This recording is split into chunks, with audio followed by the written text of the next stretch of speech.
What's going on, guys? Welcome to another video. I'm your boy Narik Chase, and I have with me here Ms. Madam B. That's going to be helping me with another episode of the Streamline Podcast. Now, unfortunately, I'm not streaming this one, even though I said Streamline, I'm supposed to stream it, but I'm not streaming it now because I got stuff uploading on the computer, and I don't want to mess up the stream. But yes, we have a special stream, and since I didn't put one up yesterday, I'm going to put up two today to make up for that. But anyways, we're going to have an interesting stream, and in this one, we're going to be doing the best moments of season 1 of The Walking Dead. So, that's what we're going to be doing. But, so Miss Madam B, you have the list here. So, let's go ahead and get into it.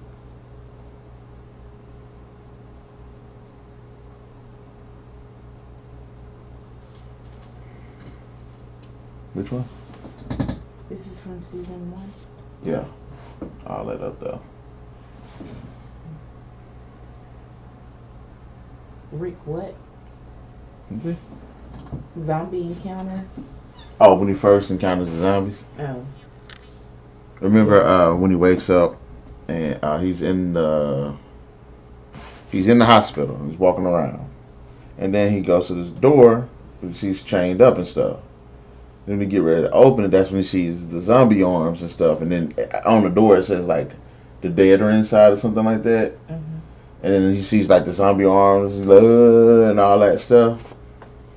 Like it was kind of a mixture between Resident Evil at the end of that when Alice got out the hospital, mm-hmm. and 28 days later when that guy woke up in the hospital. Yeah. It's like a mixture between those two. And it's pretty cool because you got this character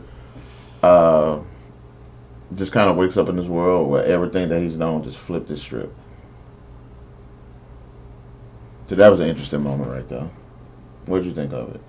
Or do you remember it? I remember some of it when he walked out the door and saw them bodies. Alright, what else on the list? Death of Andrea's sister. That was kind of messed I up. really forgot she had a sister. Okay. The one she stabbed, right? She had to kill her, right? Yeah. When that camp got overrun, Mm-hmm. that was like the only significant and likable moment with Andrea's character. After that, it was like she was just the worst character. Well, after she killed herself, so that was a good moment. Yeah, that was pretty messed up. So yes, there was a sequence where they were in this camp and they got overrun, and her sister got her neck chewed. Was it a neck or was it an arm? I think she got bit in the neck. I think so. Yeah, and then Andrea, one of the show's most annoying characters, she had to put her sister down. I guess you could say it like that. Mm-hmm. Oh, you can go ahead. They can see your arm. Okay, well, what else on the list?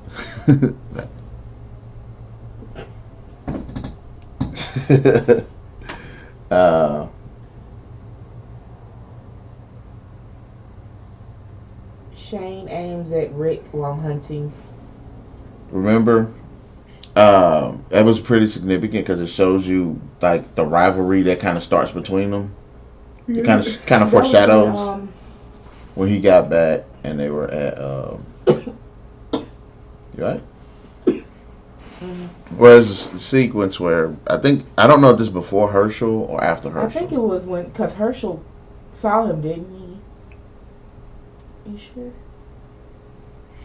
No, it wasn't Herschel. It was someone else. It was the other man. Yeah, it was somebody else that saw him. Like That old man, right? Yeah. So something like that, and they're hunting. And I think this was either at the farm or before the farm. But I think it was at the farm. It was at the farm. All right, which I think that's the case, and that makes season 2. It might not be season 2. It might have been season 1. Ooh. Yeah, okay. It had to have been season 1, where they're hunting, and at this point, you know, the zombie apocalypse has been going on, and since Rick they thought was dead, Shane ended up kind of taking care of his family and ended up falling in love with his wife Lori. the most average looking woman that they could find. But anyways, so there's this kind of weird like Sasuke Naruto moment going on where they're like really good friends, but you can see this rivalry that's kind of building between them. And Shane likes is in love with his wife, and his wife goes back to Rick and everything, and it's this awkward situation. So while they're hunting, Shane actually season 2. Mm-hmm. Okay, scratch the last a minute and 30 seconds I just said. It's season 2, but it was a pretty cool moment. Shane beats Carol's husband Ed, season 2. That's season 1. Oh, and when they were at the camp. Yeah, and that led to how he got killed At the camp. Okay. Yeah. So yeah, Carol had this abusive husband, and this is where you see her character development. She's got the most strongest character development because she starts off with this sweet, shy, timid woman, and then she just goes out to wasting people by the wayside. But before all of that, she was getting her butt kicked. Her and her daughter. Well, maybe not her daughter, but she had an abusive husband. So he took it a little too far, and Shane went in and played Captain Saberhole and put his foot in that dude's rump. Mm. And it kind of shows you that he's that moment kind of make you see like, okay, he is a good guy. He's kind of looking out for her. But it kind of shows you that he's really brutal. He's pretty violent. Oh, he's the Punisher.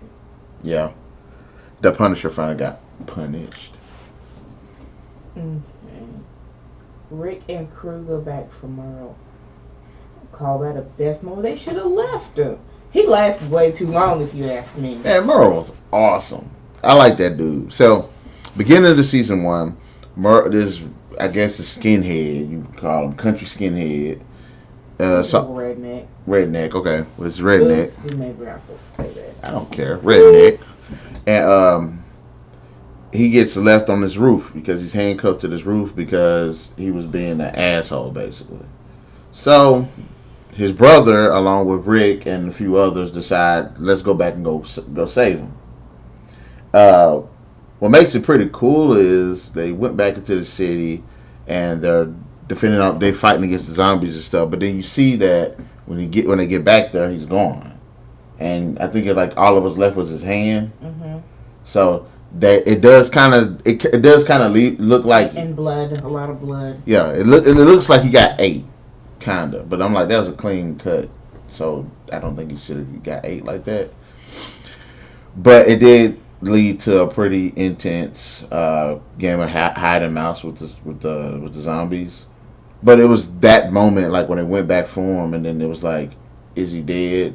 It looks like he's kind of dead. So it was like, yeah, that was kind of messed up. Rick makes it to Atlanta. Remember when he first gets there, he's riding on a horse, and all he sees, which is like the wallpaper of it, all you see is this guy on a horse, and then all you see is like a ghost town. Mm-hmm. That's how, like that right there was pretty iconic. Again, 28 days later did it good with that, where he's just walking around and there's nobody around and stuff. But I think The Walking Dead, that moment captured it better because it was like it showed like the city, Mm-hmm. like this big city, and he's just walking down this like the lonesome road, like this is Fallout New Vegas or something. And it was very isolating. It was a very disturbing shot, but it was actually a pretty cool one at the same time. So I actually thought it was pretty cool. Meet the Joneses. That's when he's like walking through the neighborhood, and then that black guy and his son saved him. Mm-hmm. And they were like, they were talking to him and telling him how it is. They basically saved his life, and they kind of taught him that this is what you do when zombies show up or something like that. And of course, there's the moment where you see the boy's mom. Mm-hmm. That was pretty messed up too, because she just at the front door. I like, yeah, that's messed up. That's pretty messed up. And then, of course, the dad couldn't bring himself to kill her. So that was pretty messed up. But that was actually a pretty interesting moment because it also showed that despite the zombie apocalypse, because by this time Rick hasn't faced other survivors, but there are still like good people in the world. Mm-hmm. So The explosion and revelation at the CDC. okay, at the end of the first season, they go to the CDC place building, and they find out that about the revelation behind the zombie apocalypse. Which did they reveal it in the first season? Or did they reveal it in the second season? I think they might have revealed it like in the second season because the CDC thing was at the end of the first season. So he probably told him about it at the beginning of the second. Okay, well, the guy at the CDC has this like really just like horrible revelation about what this virus is, this epidemic, pandemic, whatever you want to call it, and you know. The group is actually stuck in the building, which is detonated. That's detonating. Is counting down. Is going to blow up. And what makes it significant is, they had one woman that decided that she wanted to kill herself along with the doctor, which that was messed up. Mm-hmm. And then one of the most useless characters again becomes an issue because Andrea, because her sister's dead, wants to kill herself too. So. And this guy named Dale kind of sees her like a daughter figure, so he decides to stay with her. Because if you watch the show, they have this like father-daughter type relationship. And it was kind of cool because the group actually managed to get out like at the last second. Only because Rick ended up having a grenade on him that he ended up finding, and he blew the window out. And that's how they got out. But the thing about it is, it leaves off with a cliffhanger of what is this secret? What is it so bad that they would just say screw it and kill themselves? What about when Rick finally caught up to his wife and them, and I keep wanting to say Frank. His name ain't Frank on here. Shane. It's Shane. And Shane like turned around and saw Rick coming up the pathway, and then he like in that mind he noticed like wow, I wish he was still dead. Cause he was with his wife basically. So from that moment he's walking up there and seeing Rick. I'm like, good to have you back, bro. Like, God dang it. Yeah, it's like one of the moments like, hey, it's good to see you, man. But why did you show up now? Why couldn't you show up like 2 years from now? Where the wounds would have kind of healed and I was in there a little bit longer. But you just showed up and I just got my foot in the door. Mm. So yeah, that was kind of. Okay, so how long has it been since before that and after he woke up till he found them? I want to say it's been like maybe a month or something like that. It couldn't have been like a long time. Okay. I don't want to say it's a month. He was in a coma, right? But it couldn't have been no month. It had to have been like. I mean, it's not a. Because he wouldn't have stayed up in there and survived that long in a coma. Well, his bag was dry. That IV bag, we know that. But you normally what was it? You dehydrate like within like 3 or 4 days. That's how fast you dehydrate. Yeah, it does seem kind of weird because if I would say maybe in a matter of days. Now, I'm not saying. But that's not enough time for her to go to another man. I'm just saying, man. Not even a month. I don't know. Let me look that up. And I thought something was funny because I was watching this thing when I was chilling at Ray's house, and it said like during the game of The Walking Dead, you're Lee, right? You're in a police car going to jail, going to prison for the murder you did. The thing about it is the zombie apocalypse starts when you're traveling. But it's weird because they say it's weird because there's no mention of it happening before you got in the car.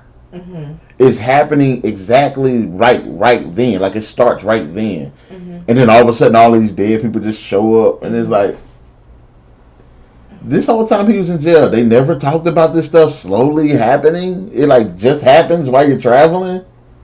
Yeah, that is sick. Somebody did point out that. But yeah, what was I looking at?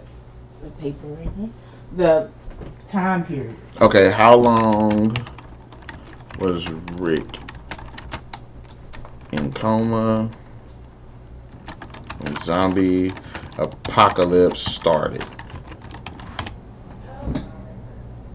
Did I burn them? Okay. But anyways, so those are pretty much the most interesting and best moments of season one. At least that I have written down. I don't think I have any. What? There's there's a whole bunch of more. Okay. All right, then one of the characters named Jim, who was like Dale's homeboy, ends up getting bit, and I believe it's during that same camp attack where the camp actually falls, and they had to leave him because he was starting to turn. And that was a pretty memorable moment because like he was not only was he a likable character, but you start to see like this is the first time you saw the effects of being bitten. And it also acknowledged, I believe, during that sequence that it isn't technically a virus that kills you, like a zombie virus itself. It's just when somebody bites you, they're so infected with all of this different bacteria and stuff that it's a death sentence. That when it bites you, all of that rot, all of that nasty crap that's in their saliva and stuff now, gets that decay and all that shit gets into your bloodstream.